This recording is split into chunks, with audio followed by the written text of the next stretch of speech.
Olá, hoje a nossa conversa vai fundo, viu? Vamos analisar a situação atual do Flamengo na Taça Libertadores, um tema que, olha, tá dando o que falar. Com certeza.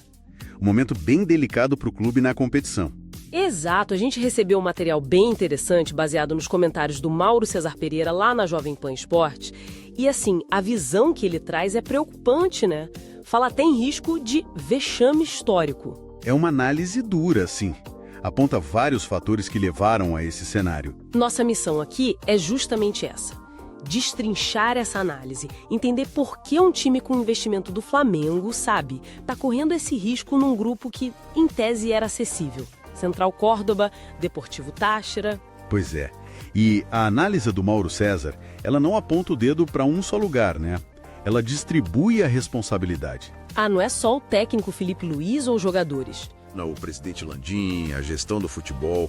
A crítica maior parece sobre uma aparente falta de mobilização de seriedade em momentos cruciais. Tem algum exemplo que ele usa para mostrar isso? Tem, sim. Ele cita muito aquele lance do Arrascaeta contra o Central Córdoba, lá na Argentina. Logo depois de fazer um gol, ele tem uma chance clara, né? Cara a cara com o goleiro. Lembro disso. E a finalização foi muito fraca. Exatamente. E aí a informação que teria circulado nos bastidores de que ele estava sem perna, com 15 minutos de jogo. Isso levanta muitas questões, né, sobre preparação física, cuidado. Puxa, com certeza. Um jogador do nível dele é estranho, né? E isso conecta com a postura do técnico que você mencionou. Conecta totalmente. A análise questiona se essa relação próxima do Felipe Luiz, por ter sido colega de time de muitos ali, não atrapalha na hora de cobrar mais firme, sabe? Ah, entendi. Ele até prometeu que ia desagradar se precisasse, mas a percepção que o comentarista passa é que falta essa cobrança mais dura, aquele clima tenso de vestiário de alta competição. Isso, falta essa pegada, segundo a análise. E ele chega a usar a palavra soberba. Ouviu algo assim? Usa sim, para descrever uma certa atitude do time, tanto na escalação quanto na falta de intensidade, principalmente naquele jogo perdido em casa para o Central Córdoba.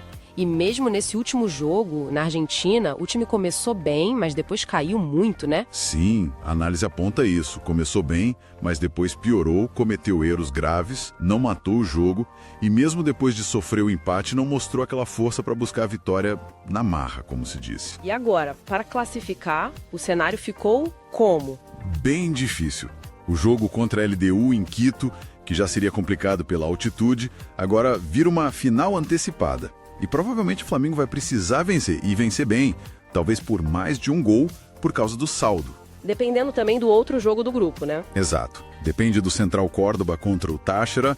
Cada ponto perdido, cada gol, como aquele que o Bruno Henrique perdeu no Maracanã contra o Central Córdoba, isso faz uma falta imensa agora. E as consequências de uma eliminação? A análise fala em vexame, né? Mas vai além do campo.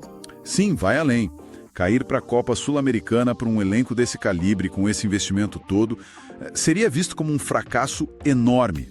Impacta receita, planejamento, contratação, tudo. E a análise nota também a ausência de manifestações do presidente Landim sobre essa crise. Nossa, sim. Chama a atenção esse silêncio, segundo o comentarista. E tem mais críticas individuais na análise, né?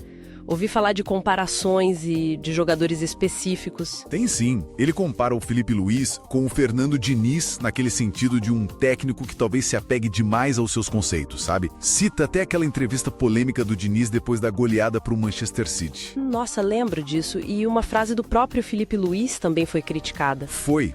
Aquela "eu sei o que estou fazendo", dita depois de uma vitória contra o Corinthians. O comentarista achou arrogante pelo contexto. E aí ele aponta também a má fase de jogadores importantes. Quem, por exemplo? Olha, ele menciona o Léo Pereira, o Bruno Henrique, que, segundo ele, não vem jogando bem desde aquela questão das apostas, o Gerson, que teria caído de produção depois de renovar, e ainda tem as lesões do Cebolinha. É muita coisa junta. Puxa vida. Então, resumindo essa visão, a campanha na Libertadores até agora é avaliada como... Muito ruim. A análise usa palavras como patética, ridícula, compara até com a campanha do Tite, que também foi muito criticada na época, e os números contra o Central Córdoba, né? 80 passes errados, só um escanteio, isso reforça essa imagem de um desempenho muito abaixo. Entendi. Então, para fechar essa análise que a gente discutiu, o Flamengo tá nessa encruzilhada na Libertadores por causa de uma combinação, né? Uma possível complacência, talvez falhas na preparação física, tática, questionamentos sobre a liderança do técnico e essa queda de jogadores-chave. Exatamente. É um conjunto de fatores segundo essa visão. E fica uma reflexão, né? Para além dos erros dessa campanha específica, o quanto essa expectativa gigantesca, a pressão toda que cerca o Flamengo, com esse investimento, com esse histórico, acaba alimentando esse ciclo, sabe? Favoritismo que vira potencial vexame. É verdade. Uma dinâmica que parece se repetir independente de quem está no comando ou em campo. Como será que o clube lida com isso internamente e estruturalmente? Fica a pergunta. Fica a pergunta. Bom, queremos agradecer a todos que estiveram com a gente até aqui. Se você gostou da nossa conversa, por favor, dê o like e siga o nosso canal. Isso ajuda bastante a gente a continuar trazendo essas análises. Até a próxima!